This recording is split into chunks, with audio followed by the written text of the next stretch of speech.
বিসমিল্লাহিররহমানিররহিম।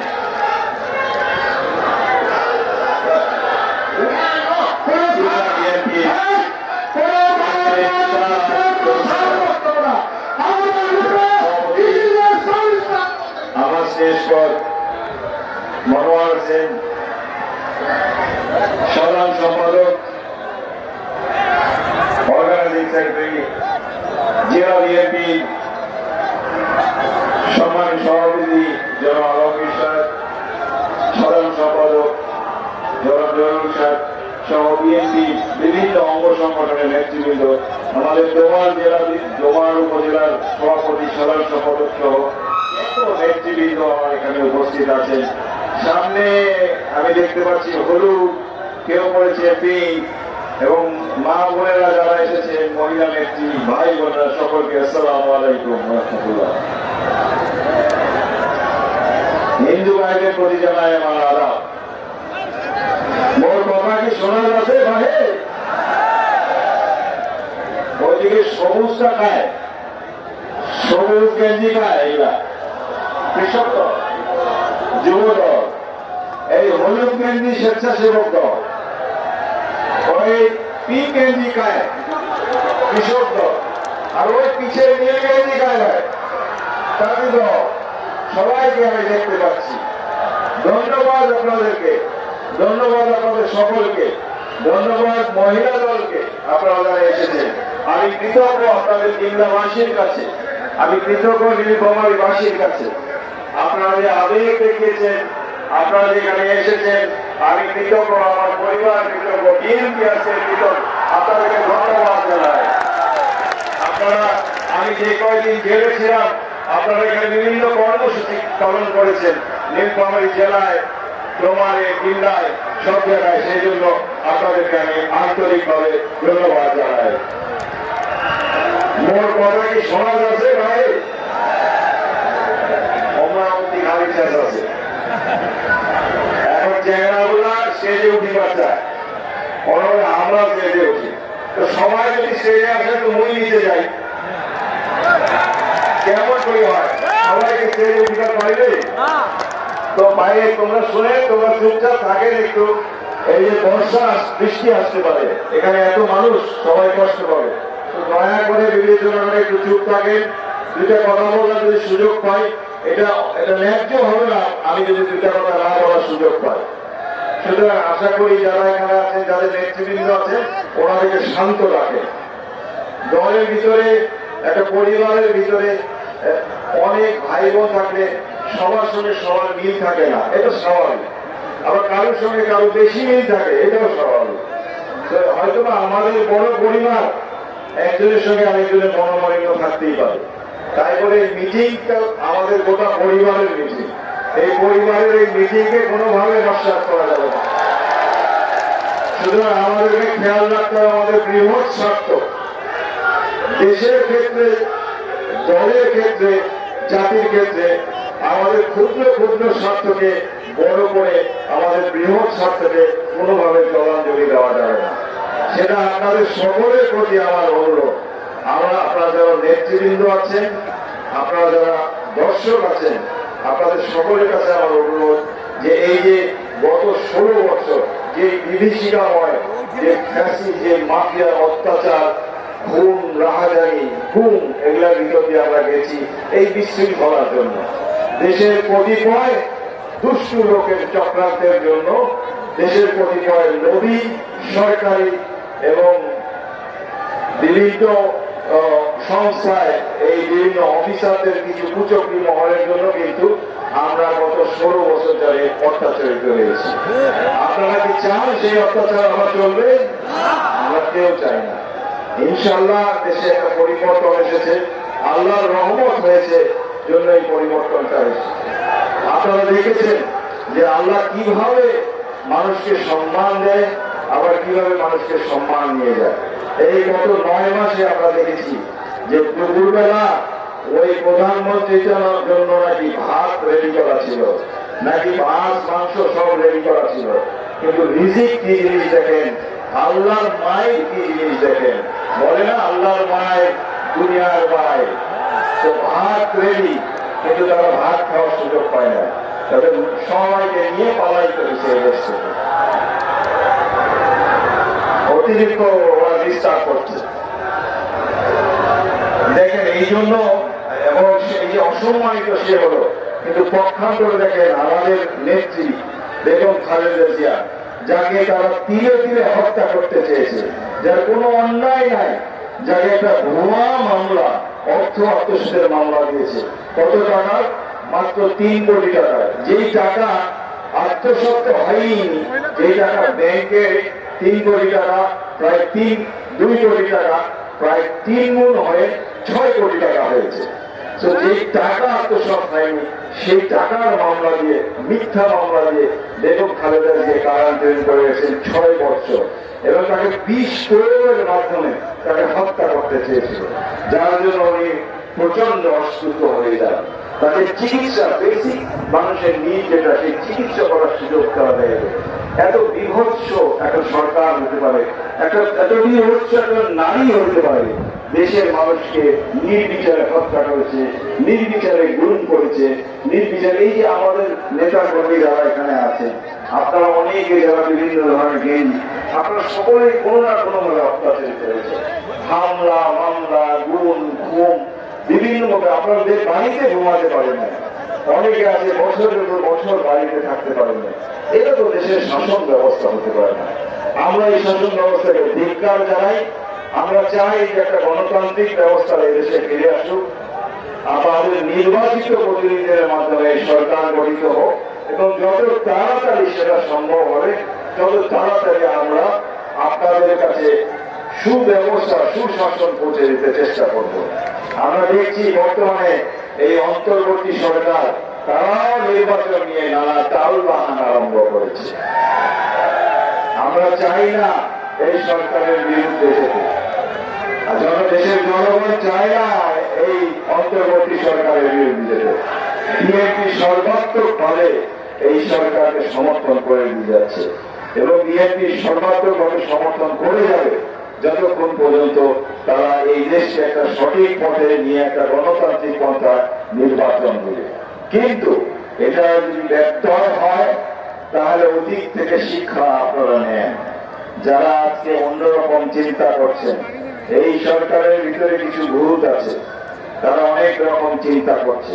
দেশে আজকে করিডোরের চিন্তা করছে মায়ানমারের জন্য, যেটা যদি পরে ওই সকল দেশের সকল মানুষের অনুমতি ছাড়া ও সকল রাজনৈতিক দলের সঙ্গে আলোচনা ছাড়া, তাহলে এই দেশে একটা যুদ্ধকালীন পরিস্থিতির মধ্যে পড়লেও পড়তে পারে। তো আমরা চাই না যে আমরা শান্তিপ্রিয় দেশের লোক, যে 16 বছরের যে অত্যাচার থেকে আমরা বেরিয়েছি, আবার কোন কুচক্রী মহলের এই ক্ষমতা ধরে রাখার লোভে আজকে এই দেশটা আবার যুদ্ধ বিধ্বস্ত হোক এবং নির্বাচনটা আমাদের পিছিয়ে যাক। সুতরাং আপনারা সজাগ থাকেন, আপনারা সচেতন থাকেন, যাতে আমাদের গণতান্ত্রিক অধিকার আদায়ের জন্য যদি প্রয়োজন হয়, যদি আমাদেরকে আমাদের দল নির্দেশ দেয়, তাহলে আমরা আবার প্রয়োজনে রাস্তায় নামবো। ইনশাআল্লাহ আশা করি সেটার প্রয়োজন হবে না। আপনারা সবাই অবগত যে আমি আপনাদের এখানে অনেক 1994 সাল থেকে আসা যাওয়া করেছি। আমি আগে আপ্লুত হয়েছি আজকে যখন এই কিন্দার মাটিতে 18 বছর 2 মাস 3 মাস পরে প্রায় আবার আসতে পারলাম। আমি আমার সঙ্গে আমার সহধর্মী আছে, তাকে বর্ণনা করছিলাম যে আগে গোমনাথি আমার বাড়ি থেকে কিন্দা আসতে গেলে সেই প্রায় 30-35 কিলোমিটার ঘুরে ভাদুর দরকার দিয়ে আমাদের কিন্দায় আসতে হতো, কিন্তু ছোট্ট একটা 2টা ব্রিজ হয়ে আজকে আমার আসতে হয়তো 10-15 মিনিট লাগে মাত্র কিন্দাতে। এগুলা তো ছোট ছোট কাজ। এটা দুর্ভাগ্য আমাদের এই উপজেলায় কত নাম করা নেতৃবৃন্দ ছিলেন। আমরা বশির রহমান যাদবিয়ার এলাকা, এটা আমরা মন্ত্রী পেয়েছি এই এলাকায়, আমরা সিনিয়র মিনিস্টার পেয়েছি, সবসময় তো কোনো না কোনো এমপিরা ছিলেন। কিন্তু এই যে বেসিক জিনিস, যেমন রাস্তাঘাট, স্কুল কালভার্ট, স্কুল কলেজ, এই যে আজকে এই কলেজ জিলা ইসলামিয়া কলেজ, আজকে এই কলেজের কেন বড় বড় বিল্ডিং নাই, কেন এই এত জরাজীর্ণ অবস্থা, কেন অন্যান্য অঞ্চলের কলেজগুলো শুধু দেখা যায় 3টা-4টা করে বড় বড় বিল্ডিং, তাদের অনার্স, তাদের বিভিন্ন ধরনের ফেসিলিটি আছে, আমরা কি এটা পেতে পারি না? আপনারা কি এটা পেতে চান না? অবশ্যই চান। তো পাইতে হইলে চাইতে হবে চাওয়ার মতো হবে নাকি? তো আপনারা তো চাইতে মনে হয় একটু ভুল করি। আমরা মনে চাইতে হয় কিভাবে এটাকে ঠিক করতে হবে। আমাদের অতীতে যা হয়েছে হয়ে গেছে, কিন্তু অতীত থেকে আমরা শিক্ষা নেই। অতীত থেকে আমাদের শিক্ষা নেই, দেশে যে পরিবর্তন হয়েছে। দেখেন, আমি গতকাল তোমাদেরও বলেছি যে আমরা এই অঞ্চলে একটু অতীত থেকে শিক্ষা নেওয়ার চেষ্টা করি। শহীদ রাষ্ট্রপতি জিয়াউর রহমান সম্বন্ধে একটু শিখি, আমরা বেগম খালেদা জিয়া সম্বন্ধে জানি, তারেক রহমান সম্বন্ধে জানি। এনারা আজকে দেখেন, শহীদ জিয়া জন্ম হয়েছে বিধায় এই দেশে স্বাধীনতা যুদ্ধের ঘোষণা এসেছিল। আজকে যদি শহীদ জিয়ার জন্ম না হতো, ওই শেখ মুজিবুর রহমান সাহেব কিন্তু নিজে আত্মসমর্পণ করেছিলেন। ওনার পরিবার, শেখ হাসিনা এবং ওনার পরিবার পাক বাহিনীর কাছে অন্তরীণ ছিলেন এবং প্রতি মাসে তারা ভাতা গ্রহণ করতেন। ওই শেখ হাসিনার যে সন্তান সজীবদের জয়, তারও জন্ম হয়েছিল ওই পাক বাহিনীর অধীনে থাকা অবস্থায় ভাতা গ্রহণ করে সিএমএইচে ঢাকায়। তো আপনি বলেন, আর জিয়াউর রহমান সাহেব তখন যুদ্ধ ঘোষণা করেছেন কালুরঘাট বেতার কেন্দ্র থেকে। বেগম খালেদা জিয়াকে রেখে তখন ওনার ছোট সন্তান কোকর মাত্র অল্প 1 বছর বা 1.5 বছর বয়স, ওনাকে যেখানে রেখে দিয়েছেন সেই বিল্ডিং এ পর্যন্ত বোমা পড়েছিল। এটা আল্লাহর রহমত যে ওই বিল্ডিং এ ওনারা যে রুমে ছিলেন সেই রুমটা বাদ দিয়ে আশেপাশে সবগুলো রুম ধসে পড়ে গেছিল। দেখেন আল্লাহর কি বিচার। আজকে জিয়াউর রহমান সাহেবের জন্য এই দেশ স্বাধীন হয়েছে। 1975 সালে এদেশে যখন গণতন্ত্র ধ্বংস করে দিয়েছিল, এদেশে আওয়ামী লীগ ধ্বংস হয়ে গেছিল, আওয়ামী লীগ নিষিদ্ধ হয়েছিল। কার দ্বারা? অন্য কোন দলের দ্বারা না। আওয়ামী লীগের নেতা শেখ মুজিবুর রহমান সাহেব আওয়ামী লীগ সহ সকল দলকে নিষিদ্ধ করে দিয়েছিলেন। আপনারা কি জানেন এটা? জানেন। আপনারা যারা মুরব্বী আছেন শুনেছেন, কিন্তু ইতিহাস থেকে জানেন তারাই তাদের দলকে নিষিদ্ধ করেছিল এবং বাকশাল গঠন করেছিল। আজকে যে জামাতে ইসলামী রাজনীতি করে, সেই জামাতে ইসলামীকেও তারা নিষিদ্ধ করেছিল। জাসদকে, সকল রাজনৈতিক দলকে তারা নিষিদ্ধ করেছিল। পত্র পত্রিকাকে তারা নিষিদ্ধ করেছিল, শুধু 4টি জাতীয় দৈনিক বাদে, যারা শুধু সরকারের কথা শুনত। সেই জিয়াউর রহমান সাহেব সেটার থেকে আমাদের দেশকে বহুদলীয় গণতন্ত্রের মধ্যে ফিরিয়ে এনেছে। আপনারা কি চান যে আপনাদের কথা আপনারা স্বাধীনভাবে বলবেন, নাকি চান যে আপনারা বলতে পারবেন না? গত 16 বছর আপনারা স্বাধীনভাবে আমরা মত প্রকাশ করতে পারিনি, আমরা স্বাধীনভাবে চলতে পারি নাই। আমরা একটু নামাজি হলে দাড়ি টুপি রাখলে আমাদের পিছিয়ে মামলা হয়েছে, আমাদেরকে বিভিন্ন অপবাদ দিয়েছে। এদেশের বেশিরভাগ মানুষ ধার্মিক এবং মুসলিম ধর্মভীরু, তাই বলে তারা ধর্মান্ধ নয়। আমরা ধর্মান্ধ মুসলমান নয়, আমরা ইসলামের নামে কোনো রাজনীতি করি না। বিএনপি ধর্ম, যেই ধর্ম বিএনপি বিশ্বাস করে, আমরা হিন্দু, বৌদ্ধ, খ্রিস্টান, মুসলমান সকলে মিলে আমরা বাংলাদেশী। এটা এই যে তারেক রহমান সাহেব যে 31 দফা দিয়েছেন, সেই 31 দফার একটি দফা কিন্তু সেখানে উনি বলছেন যে ধর্ম যার যার, রাষ্ট্র আমাদের সবার। সেই মন্ত্রে কিন্তু বিএনপি বিশ্বাস করে, সেই মর্মে জিয়াউর রহমান সাহেব বিশ্বাস করতেন, সেই মর্মে বেগম খালেদা জিয়াও বিশ্বাস করেন এবং সেই মর্মে এখন তারেক রহমান সাহেব বিশ্বাস করেন। দেখেন, যে অত্যাচার, যে নিপীড়নের মধ্যে দিয়ে গত 16টা বছর বিএনপি এবং বিএনপির অঙ্গ সংগঠনের বা বিএনপি সহযোগী যারা দল ছিলেন তারা গিয়েছেন, সেই 16 বছরে তারেক রহমান সাহেব নিজে শারীরিকভাবে অত্যাচারিত হওয়ার পরেও উনি বিদেশে বসে এই দলকে যেভাবে সংগঠিত করেছেন, এটা অচিন্তনীয়। আজকে এই যে আমার নেতা কর্মীরা, আমি যখন 16 বছর 18 বছর আগে দল দেশ ছাড়তে বাধ্য হই, তখন কিন্তু এত নেতা কর্মী আমাদের ছিল না। যখন আমার বাড়িতে যে খুঁজে খুঁজে আমাদেরকে লোক আনত, হয়তো এই স্টেজে যতজনকে দেখছেন এর ভিতরে অল্প কয়েকজন তখন বিএনপি করতো। আজকে আমার পাশে যে দাঁড়িয়ে আমার মাইকটা ধরে আছে, সে তখন ছোট, সে তখন ছাত্র দল করতো, সে তখন কলেজের ছাত্র ছিল, এই বিল্লা ইসলামিয়া কলেজ। এই যে আমার সামনে জহুরুল সাহেব আছেন, আমাদের জেলার সেক্রেটারি আলমগীর সাহেব আছেন, উনি একমাত্র মনে কবি যিনি জিয়াউর রহমান সাহেবের আমল থেকে বিএনপি করা আরম্ভ করেছে। বাকি সবাই যাকে দেখছেন, ওই যে উপজেলা ডোমার উপজেলা কালু সাহেব ছাত্র দল করে, এই জহরুল সাহেব ছাত্র দল, এরকম বেশিরভাগ আমরা সব ছাত্র দল থেকে উঠে এসে আজকে আমরাও পুরা হয়ে গেছি। কিন্তু বিএনপি আস্তে আস্তে ম্যাচিউর হয়েছে এবং এটাকে ম্যাচিউর করতে, এটাকে শক্তিশালী করতে, সাংগঠনিক শক্তি দিতে, ওয়ার্ডে ওয়ার্ডে গ্রামে পৌঁছে দিতে যে কাজটা করেছেন রাত দিন থেকে, সেটা হলো যারা তারেক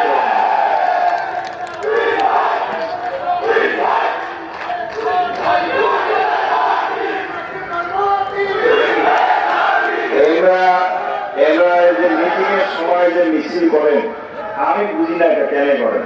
মিটিংটা শেষ হলে করেন ভাই, আরো মানুষ আছে, ওরা শুনতে দেন কিছু। তোমরা মই গেলে যত পারেন জোরে জোরে গলা ফাড়ায় মিছিল করেন, শুনিবার দেন দুটা কথা, ইনশাআল্লাহ খুশিতে পড়ে করে, অসুবিধা না।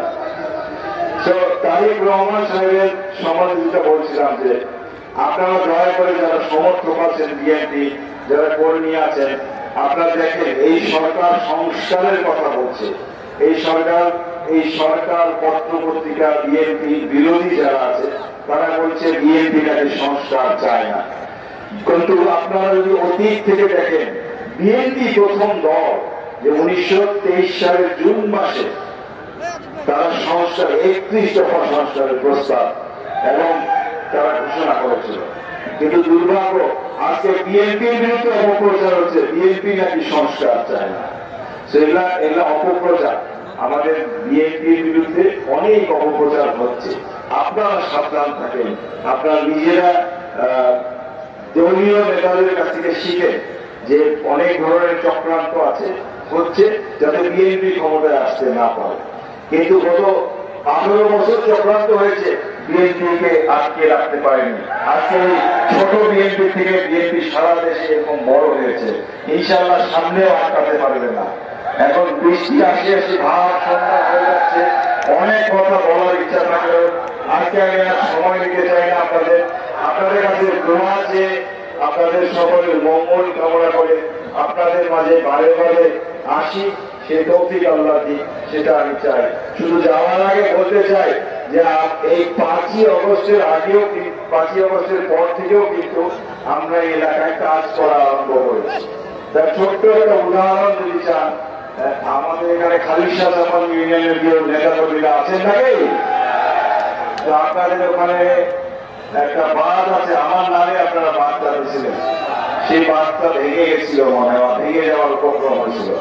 এই সরকার আসার পরে ওনারা খুব অনুরোধ করেছিলেন আমরা যদি সেটার জন্য তদবির করি, আমি তদবির করে ভাগ্যক্রমে সেই বাঁধের জন্য কিন্তু আমরা 7 কোটি টাকা বরাদ্দ করিয়েছি এবং সেই বাঁধের কাজ আরম্ভ হয়ে গেছে।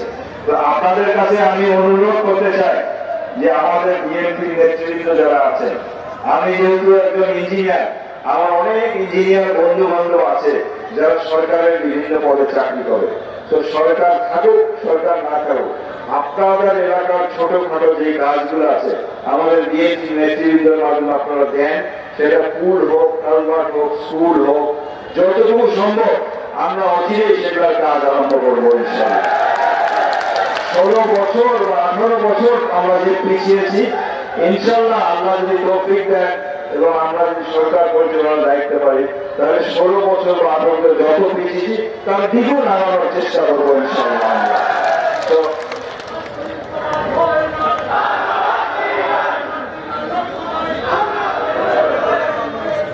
এই বলে আপনাদের সকলের দোয়া কামনা করে আমার নেতৃবৃন্দ যারা এটা আয়োজন করেছেন আপনাকে অসংখ্য অসংখ্য ধন্যবাদ জানাই। এটা অনেক পরিশ্রম, আমি বুঝি। যারা বক্তৃতা দিতে পারলেন না এত বড় আয়োজনে, এটা খুব কষ্ট লাগে, বড় নেতা হয়। তো আমি দুঃখিত আপনার কাছ থেকে। ও কালকে তোমারও আমাকে মাপ চাইতে হয়েছে ওনাদের কাছে, আপনাদের কাছে ক্ষমা চেয়ে। ইনশাআল্লাহ আপনাদের ইউনিয়নে যে আমরা মিটিং করবো সবাই নিয়ে, তখন আমরা গলা ভাড়ায় বক্তৃতা এবং নেতা কর্মীদের কথাও আমি ঘরে ঘরে গিয়ে পাড়ায় পাড়ায় গিয়ে শোনার ইচ্ছা আছে। দোয়া করেন যাতে বারে বারে ফিরে আসতে পারি। আল্লাহ যদি আমাকে তৌফিক দেয় এলাকার খেদমত করার। আল্লাহ হাফেজ। বাংলাদেশ জিন্দাবাদ, বাংলাদেশ জাতীয় শহীদ জিয়া অমর হোক, তারেক রহমান জিন্দাবাদ।